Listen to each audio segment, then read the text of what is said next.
Metroid Other M Review. A lot has been said about Nintendo's latest game, Metroid Other M.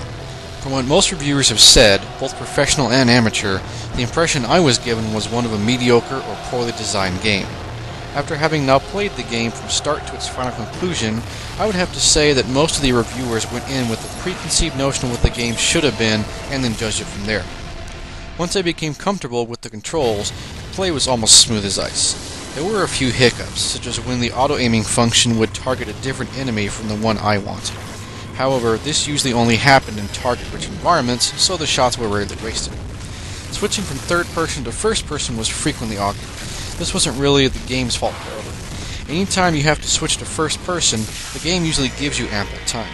About the only times I got slammed for trying to switch to first-person was when I did it hastily and/or I was leaned towards the TV, placing me and the controller at an odd angle, requiring the game an extra second to recognize it. The only other time I got slammed was when I was firing missiles and I got greedy.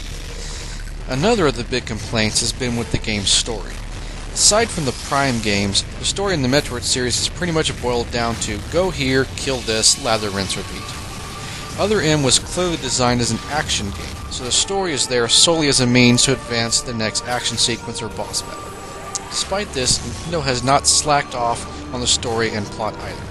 It's engaging, engrossing, and will keep you guessing right up to the end. Other M even has a plot twist worthy of the KOTOR swerve. I won't give it away except to say that Jeff Goldblum's line from Jurassic Park is very apt here. The Galactic Federation's scientists were so concerned with if they could, they never stopped to consider the consequences of their actions. Sometimes science marches on, does so blindly into bottomless pits. Finally, we come to the meat of the game, the gameplay engine. In all previous Metroid games, it was run around, find items, and kill bosses. Other M tweaks this a little by putting the emphasis on the action in battle. To that end, Samus has a few new moves to go along with the change-up in playstyle. The first most players will notice is the overkill move.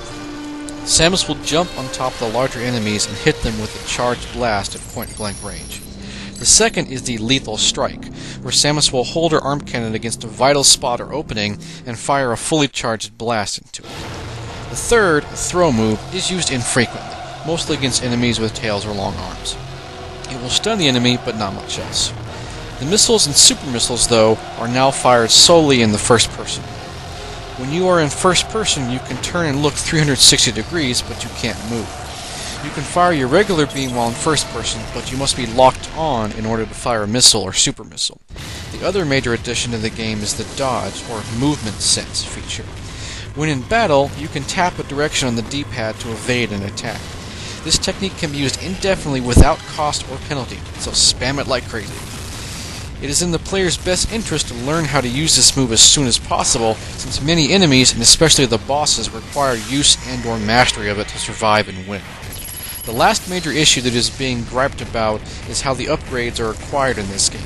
Since the game takes place directly after Super Metroid, Samus already has all the upgrades. But Samus does not turn on any of them without the permission of the mission commander, Adam Malkovich.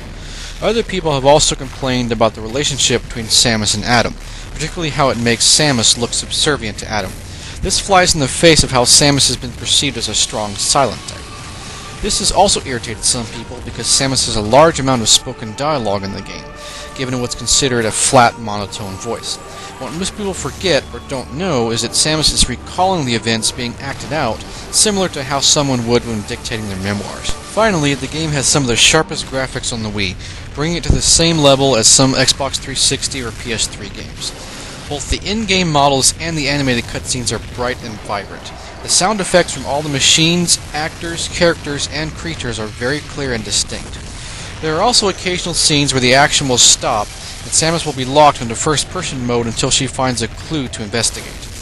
Unless you're not very bright or have a bad TV, those scenes should only be minimally difficult for you. While Other M isn't the best game in the Metroid series, it's clearly not the worst.